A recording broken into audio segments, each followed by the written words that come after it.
It was exactly 2:13 a.m. when Ethan's phone buzzed beside his bed. At first he thought it was a scam text or maybe a wrong number, but the words on the screen stopped him cold. "You've been chosen. Step outside." His chest tightened. The message didn't have a sender, just black text on a white screen. He rubbed his eyes, unsure if he was dreaming. But the message stayed there. His room was quiet except for the low hum of his desk fan. Curiosity mixed with a growing sense of dread. Ethan got up slowly, pulled on a hoodie, and walked barefoot through the hallway. The wooden floor creaked under his steps. He opened the front door and looked out into the silent street. The streetlight across the road flickered. Then he saw it, a tall figure standing completely still under the dim light, too tall to be human. Its skin glowed a faint green, almost like it was lit from within. Large, black, oval eyes stared directly at him. Ethan froze. The alien raised one long arm. In its hand, it held a glowing cube, no bigger than a baseball. It stepped forward without a sound and extended the cube toward Ethan. Ethan didn't move. He couldn't. His body was frozen with shock. The alien didn't speak with its mouth. Instead, a deep voice echoed inside Ethan's head, calm but powerful. "Your world can be saved, but one human must be sacrificed. You have 48 hours. Ethan stared at the cube. It pulsed gently with blue light, as if breathing. He wanted to ask 1,000 questions. What sacrifice? Why him? Who were they? But before he could even open his mouth, the alien took one, stepped back, and then vanished. No flash, no sound, it was just gone. The street was empty again. Ethan stood there, shaking. The cube was still in his hand. He looked down at it. It was cold, almost metallic, but smooth like glass. Then suddenly, it grew warm, too warm. He tried to drop it, but it stuck to his palm. The glow turned red. He cried out, pain shooting through his hand. The cube seemed to sink into his skin, and then with a sharp burst of light, it disappeared completely. He stumbled backward and fell to his knees, clutching his hand. His palm now had a strange symbol burned into it, a circle with 7 sharp lines pointing outward. It throbbed like it was alive. Then, as if responding to his thoughts, the symbol lit up again, and numbers appeared beside it, 47 to 59 to 55. The countdown had begun. Inside his chest, his heart was pounding. What had just happened? Was this real? He crawled back inside the house, locked the door, and sat on the floor. His hands were shaking. He looked at the countdown again. Each second that passed seemed heavier than the last. What kind of sacrifice were they talking about? Who did they want him to choose? And why him? The cube, or whatever it was gone now. But the burning in his hand remained. He got up and walked to the bathroom, turned on the light. The mark was still there, glowing softly under his skin. He splashed water on his face, trying to calm down. It didn't work. In the mirror, his eyes looked different, wide, full of fear, but also something else. Responsibility. He felt like someone had dropped the weight of the world on his shoulders without asking first. He ran back to his bedroom, grabbed his laptop, and started searching. Alien glowing cube, countdown, chosen. But nothing came up. It was all old stories, movies, conspiracy theories. Nothing matched what he was going through. No answers. Only questions. His phone buzzed again. The decision must be made, or we will choose for you. He dropped the phone. That's when he realized something terrifying. He wasn't the only one getting messages. Something bigger was happening. Something global. But why was he the one who had to choose? And what would happen if he refused? Outside, the streetlight flickered once more, and the wind whispered a sound that didn't belong to Earth. The countdown ticked on. Ethan didn't sleep that night. He sat in his room, watching the countdown mark glow on his palm.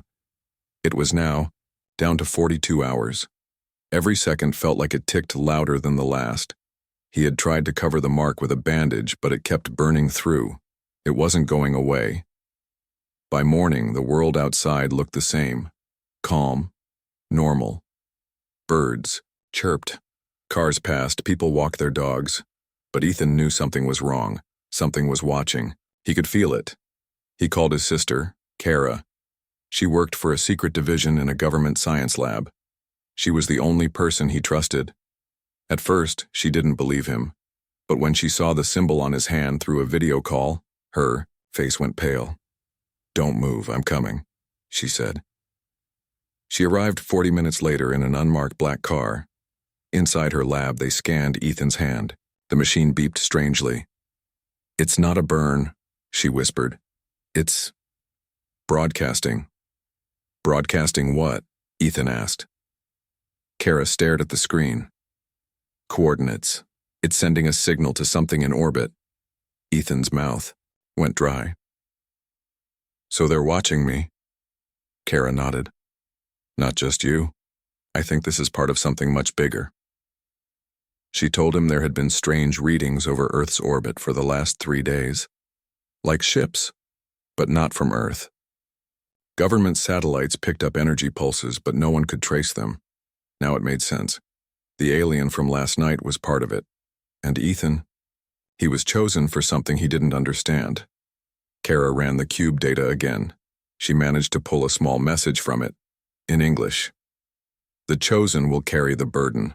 One must fall for peace to rise." "What does that mean?" Ethan whispered. "It means they want a sacrifice," Kara said. "And they don't care how it happens, as long as one human dies." Just then, an alert flashed on her screen. Another signal was picked up, this time from the sky, above the city. Ethan looked up. "Is that them?"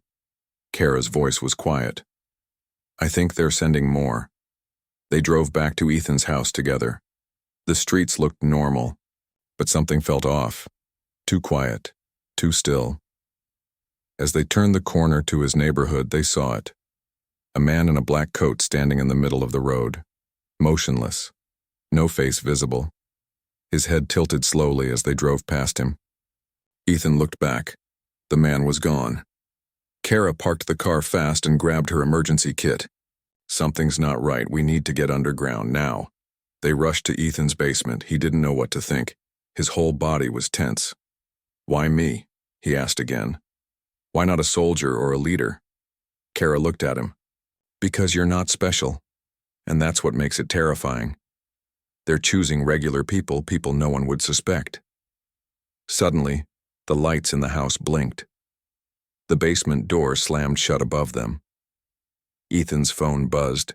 Again, "The time is yours, but the decision is not." And that's when they heard it. The creak of the basement stairs. Someone, or something, was coming down. Ethan grabbed a metal rod from the wall. His hand was shaking. Kara raised a flashlight. Each step on the stairs echoed like thunder. Then, they saw it, a man in a coat, same as before. Only this time he spoke. "You have 38 hours left. But you already know. They won't wait that long." The man in the coat stood halfway down the stairs, just out of the flashlight's full beam. His face was hidden beneath a dark hood. Ethan gripped the metal rod tighter. Kara stepped in front of him, her voice sharp. "Who are you?" The man didn't answer at first. Then he raised his head slightly. His eyes glowed faint blue, not human. "I'm not here to hurt you," he said in a flat, cold voice. "I'm here to help you decide." Ethan's heart pounded. "Decide what?"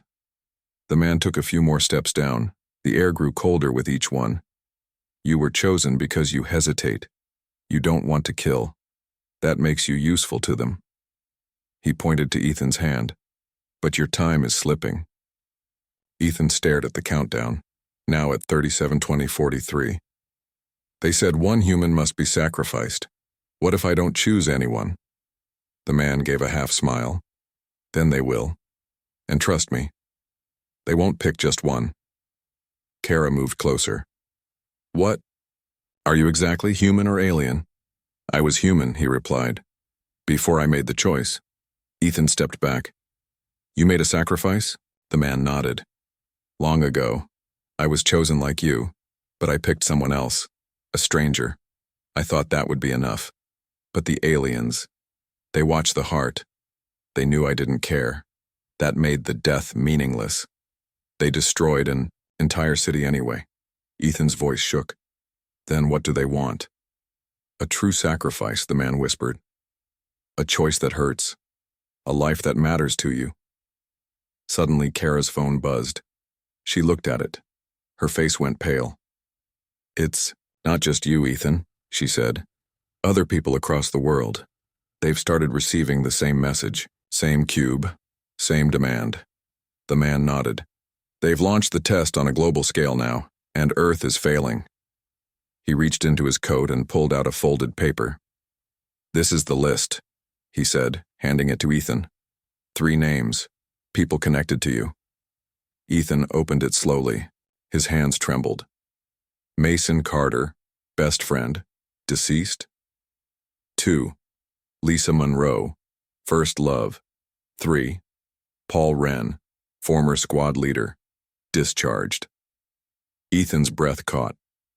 Mason's dead, he said. He died in combat 3 years ago, the Yaw. Man looked at him unblinking. Are you sure? Kara shook her head. What kind of game is this?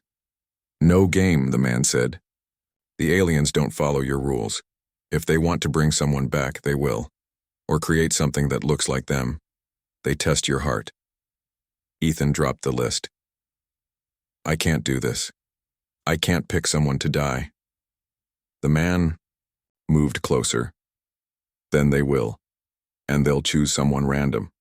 Your mother, your sister, your neighbors. Or thousands at once. He stepped back toward the stairs. I've done my part. You now have 36 hours. You'll see all 3. And then you must decide. He disappeared up the stairs without a sound.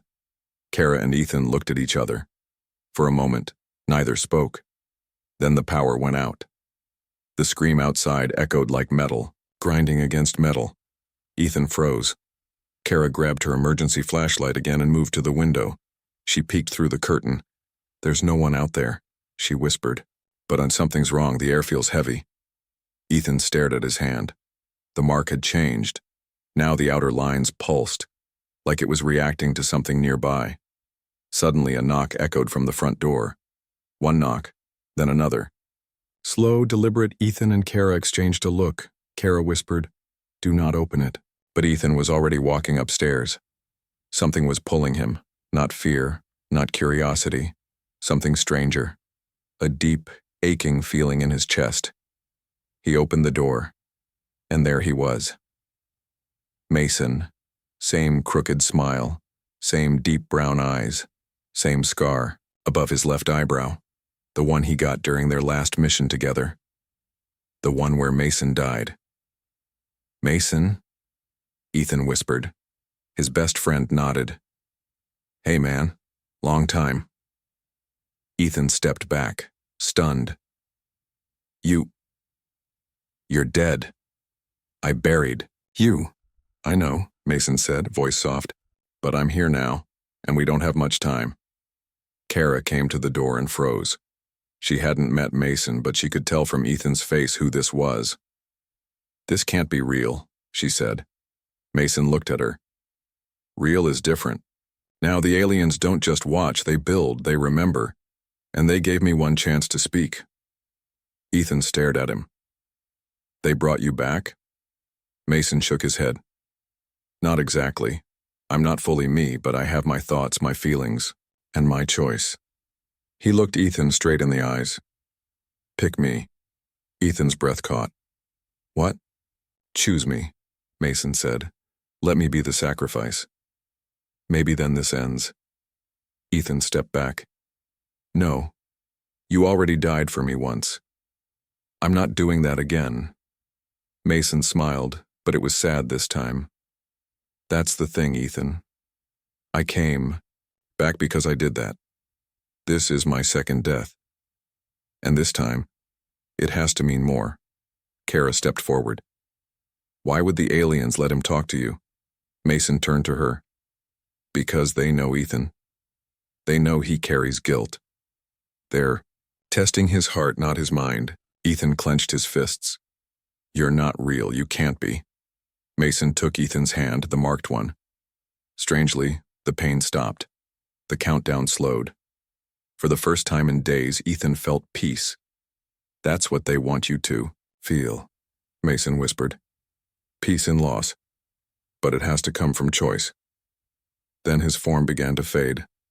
Glowing cracks spread across his chest. No, wait, Ethan shouted. Mason smiled one last time. You've got 30 hours left, brother. I'll see you again. Or not. And then he was gone. Dust, light, nothing. Kara stared at the spot where Mason had stood. That wasn't a clone. Ethan's face was pale. No, that was him, or what's left of him. Suddenly, the mark on Ethan's hand pulsed red again. Faster, the cube's message returned on his phone. The first choice has spoken. 2 remain. Choose. Or we choose. Kara looked at him. Ethan, you saw Mason, that means Lisa or Paul is next. Ethan sat on the floor, broken. I don't know if I can do this. But far away, a train horn echoed, and Kara's face turned white. Lisa lives near those tracks, she said. Ethan looked up slowly. The next test had already begun. Train horn faded into the distance, but its sound still echoed in Ethan's ears. He stood up quickly, breathing hard. We have to go. Lisa's in danger. Kara didn't hesitate. She grabbed her gear, checked her sidearm, and tossed Ethan a jacket. If what happened with Mason is happening again, this isn't just a test. It's a trap. They jumped into her black car and sped through the early morning streets. The countdown on Ethan's palm now read 29:13:55. Every few minutes it pulsed red like a heartbeat, faster than before. They reached the old railway town where Lisa lived, a quiet place with only a few houses and long open tracks. The wind was cold, carrying dust and silence. Lisa's house was at the edge of the town, near the old grain station. Ethan hadn't seen her in years. She was his first love, and they had parted badly. No calls, no closure. As they stepped out of the car, Ethan saw her, standing at her door like she had been waiting for him. She looked exactly the same. Soft eyes, calm smile. But something was off. Her hands were glowing faint blue. Lisa walked toward him slowly. Ethan, she said, like nothing strange had happened. You got the message too? He froze. You know about the cube? She nodded. They came to me yesterday. Told me I'd be part of someone's decision. Kara stepped forward. Did they say you had to die? Lisa looked her in the eye. No. They said I had to remind someone why choosing hurts. Ethan felt his chest tighten. This is insane. Why are they doing this? Lisa stepped closer. Because humans lie to themselves. You think peace comes without sacrifice. They want to prove it doesn't. She lifted her hand. The same mark Ethan had on his palm burned bright on hers. But her countdown was faster. 0:11:24. They're forcing us, she said. One of us will vanish when the time hits 0, unless you choose. No, Ethan shouted. This isn't a choice, it's torture. Tears welled up in Lisa's eyes. Then make it count. If I have to go, let it be for something real. Kara whispered. There has to be another way. But the sky above them darkened, not from clouds, but from something massive passing overhead. A shape, a silent, hovering presence. Ethan's phone buzzed again. True emotion, real loss. The test ends when the heart breaks honestly. Ethan looked at Lisa. Memories hit him like waves. Her laughter, their long walks, the night he broke, her heart. He had never said sorry, never had the courage. Lisa smiled. You still care. That's why they picked me. The timer on her hand was down to 00:01:15. Ethan fell to his knees. Please don't go. I already did, she said softly. A long time ago. The light around her body began to shimmer. She was fading, but slower than Mason, like she was fighting it. Ethan reached for her. Lisa, I'm sorry. I never stopped caring. I just didn't know how to fix it. She touched his face gently. That's why it hurts, and that's why they're watching. And then, with a soft sigh, Lisa disappeared. No scream, no light blast, just gone. The sky above cleared. The mark on Ethan's hand pulsed white. Kara whispered, "It wasn't your choice, but you still lost her." Ethan looked down at his palm. Name left. One final decision. Then, a new message flashed on his phone. The last sacrifice knows your secret. Ethan's face went pale. Because he knew who was next, Paul Wren, his former squad leader, the man he had betrayed. Ethan sat in the passenger seat silent. The car sped down the highway, but everything outside felt distant, like a blur. His hand burned again, but he didn't look at the countdown. He already knew it was getting close. Kara glanced at him. You okay? He didn't answer. Instead, he stared straight ahead. Paul Wren. He was my squad leader in the mountain ops, saved my life more than once, and I left him behind. Kara gripped the wheel tighter. What happened? Ethan took a shaky breath. We were ambushed, radio jammed. Paul gave the order to fall back, but I saw a chance to run. I didn't wait. I left him. You thought he died? I knew he did, Ethan said, voice low. Until a year later, he was found barely alive by scavengers, and when he got back, I avoided him. I never faced him, not once. Kara was quiet for a moment. And now the aliens picked him. Ethan nodded. Because they want me to suffer for what I ran from. They reached the old veterans hospital just past the hills. It was quiet, abandoned. A notice on the gate said the last patients were transferred months ago, but the front door was open. Inside, the halls were dark and echoing. Medical equipment lay scattered. A single light flickered down the hall. Ethan walked slowly, Kara close behind. At the end of the corridor, they found him, Paul Wren, sitting in a wheelchair by a dusty window, staring out. He didn't look surprised.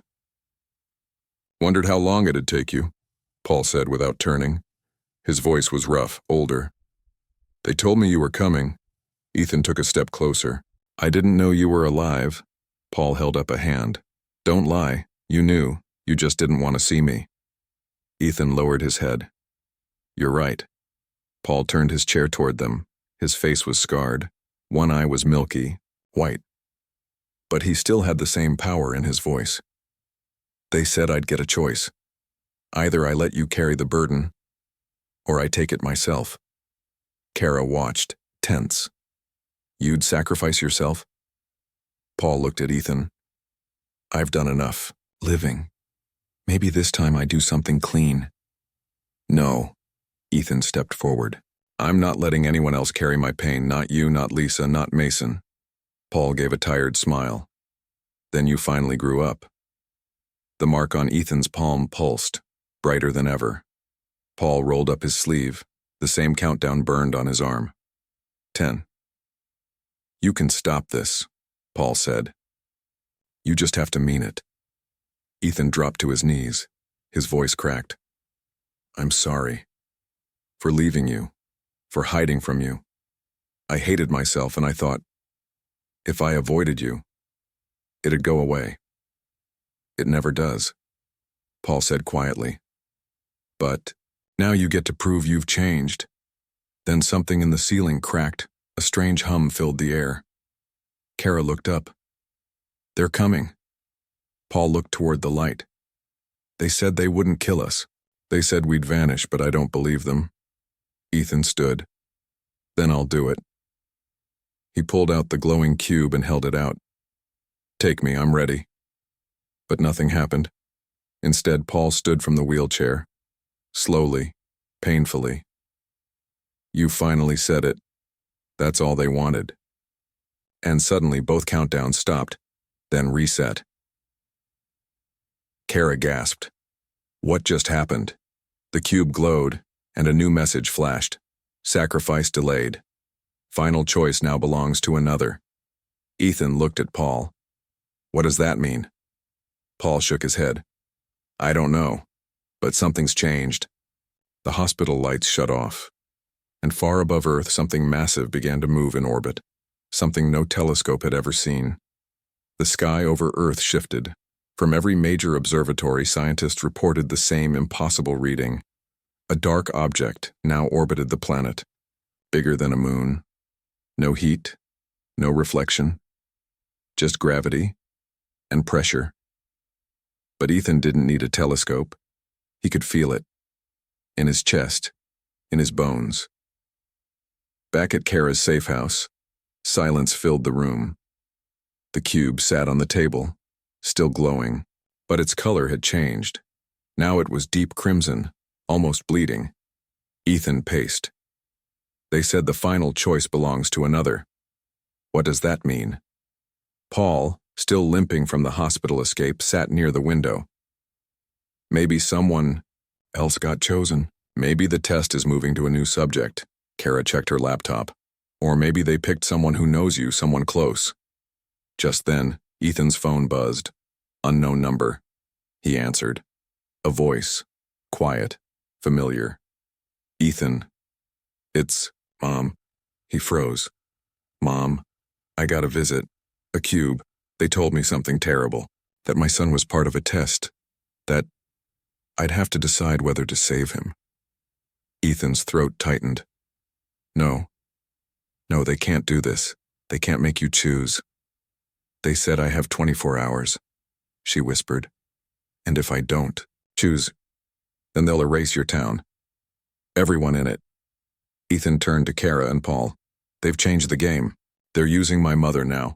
They've pushed past pain. Now it's terror.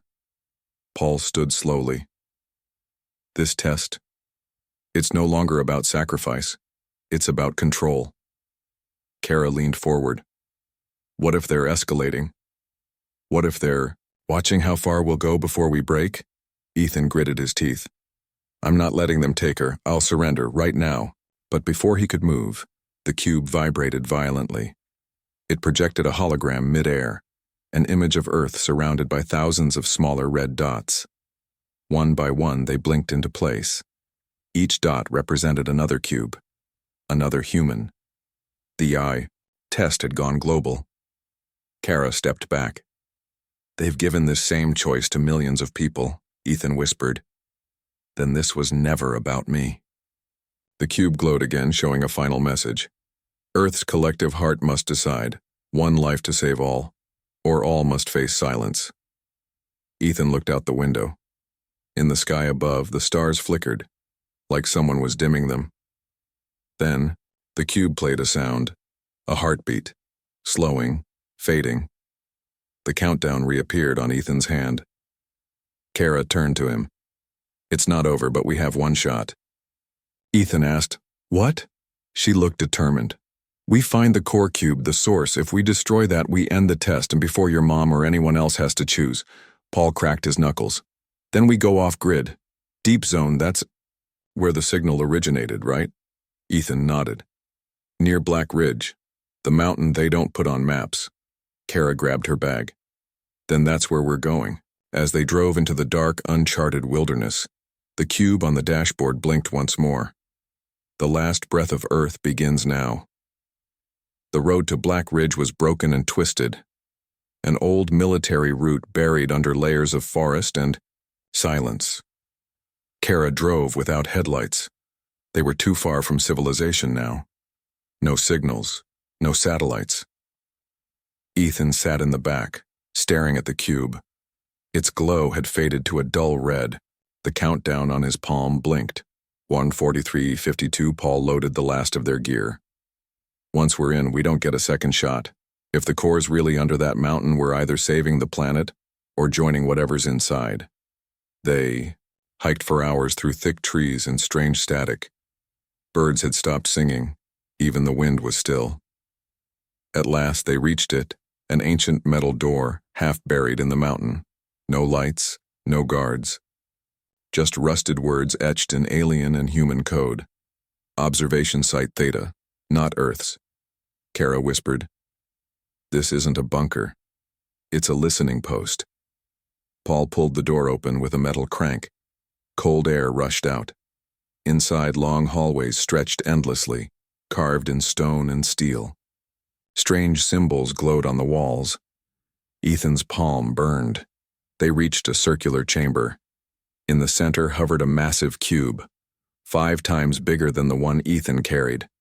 Its shape shifted constantly, like it was alive. Cables and alien. Roots snaked from its base into the floor and ceiling. The moment Ethan stepped inside, it spoke. Not in words, but in memories. He saw Mason's smile, Lisa's tears, Paul's broken body, his mother's voice, Kara's strength, and beyond all that, he saw the truth. This was never a test of Earth's courage. It was a mirror. A way, for an alien civilization, long dead, to learn through us. Every sacrifice, every choice was recorded. The alien species had uploaded their conscience into these cubes, and now they used humanity's pain to rebuild themselves. We're their software, Ethan whispered. Kara stared in horror. They're not testing us, or they're copying us. Paul raised his rifle. Then let's crash the system. Ethan stepped forward. No, if we destroy this or billions of other versions of Mason, Lisa, my mom, they'll live forever, thinking they're real, inside these loops, stuck in endless pain. He turned to the cube. You want to understand sacrifice? He placed his cube onto the core. I choose to end it. The core flickered. The countdown stopped. The chamber began to collapse, not with fire, but with light. Everything dissolved around them, symbols, stone, air, until Ethan stood alone. In a white room, the cube floated before him. One last message appeared. True sacrifice is not death, it's letting go. Then it shattered. Ethan woke up on a field of grass, daylight, blue sky, birds, beside him, Kara, blinking. Paul, groaning awake. The mountain was gone. His palm, clean. No mark. Ethan looked to the sky. No ship, no object, just peace. A message appeared on his phone. Test concluded. Humanity, preserved. He smiled through quiet tears. They had passed, not by choosing who would die, but by refusing to play. 3 weeks passed. Ethan tried to live normally again. He drank coffee, walked in sunlight, sat with Kara and Paul on the porch, watching clouds drift lazily over a quiet world. No cubes, no messages, no countdowns. But peace has a strange weight when you've survived the end of something cosmic. And in the back of Ethan's mind, one thought refused to die. Why him? One evening, he walked alone into the woods behind the house. He reached a clearing, the same place where the first alien had stood under the streetlight that night. There was nothing there, until his phone buzzed unknown number. No message, just a blinking symbol, a perfect circle, slowly filling. He frowned. No, it's over. Then a voice behind him. That's what the first Earth said too. He turned. A woman stood there, not Kara, not human. Her eyes were dark, gold. Her skin shimmered like glass in moonlight. She smiled sadly. You weren't the only one tested. Ethan took a step back. Who are you? I'm from Earth 3, she said softly. And I came to warn you. Your test was just the beta version. Ethan's pulse spiked. What do you mean? They watched how you broke, how you resisted, and now they've learned how to make you say yes without even realizing it. She pointed at the sky. A second moon blinked into existence. But it wasn't a moon, it had a pulse, and far away people across the globe received messages, not warnings but promises. Dreams that whispered to them while they slept. Ethan's phone buzzed one more time. Would you like a better version of your world? And the countdown began again. Ethan didn't sleep that night. He stared at the message glowing on his phone. Would you like a better version of your world? The button below said, yes. There was no no. The strange woman, the one who claimed to be from Earth 3, was gone, vanished like mist, but her warning echoed in his mind. He walked back to the house. Kara was waiting on the porch. You felt it too, didn't you? She asked. He nodded. The test isn't over. It's just changed. Paul sat by the window, holding a printed map of global hotspots. Satellites picked up strange heat pulses, not alien signals this time. Dream signatures, like they're injecting thoughts directly into people's sleep. Ethan sat down hard. They're done with threats. Now they're using hope. Kara opened her laptop. We intercepted some of the dream data. It's not just Earth 3. They've already tested this system on thousands of Earth-like planets. Paul added, and every time they fail in one way. Free will. Ethan looked at the screen. People smiling. Families healed. War ended. Disease cured. They're offering a world without pain, he whispered. But it's not real. Kara leaned forward. And if too many people say yes, we'll wake up in a simulation designed by them. A loop we can never escape. Paul stood. We stop this before it starts. Ethan asked. How? Paul threw a bag onto the table, inside a smaller cube. It pulsed gently. One of the old cubes reactivated. It's leading us to the source grid, the system broadcasting these dreams. Kara opened a hidden drawer and pulled out a weapon, something human-made but powered by alien tech. If we reach the source, we can shut the whole thing down. Ethan looked out the window. In the sky, that second moon flickered and blinked like it was watching. He took a breath. Then, let's go break their perfect world. As they drove through a sleeping city, Ethan saw it happening. Smiles on every face. Calm in the streets. No anger. No sadness. Just silence. Don't you see it? Kara said. They're replacing grief with compliance. Paul whispered. If this is their better version, I'll take the pain.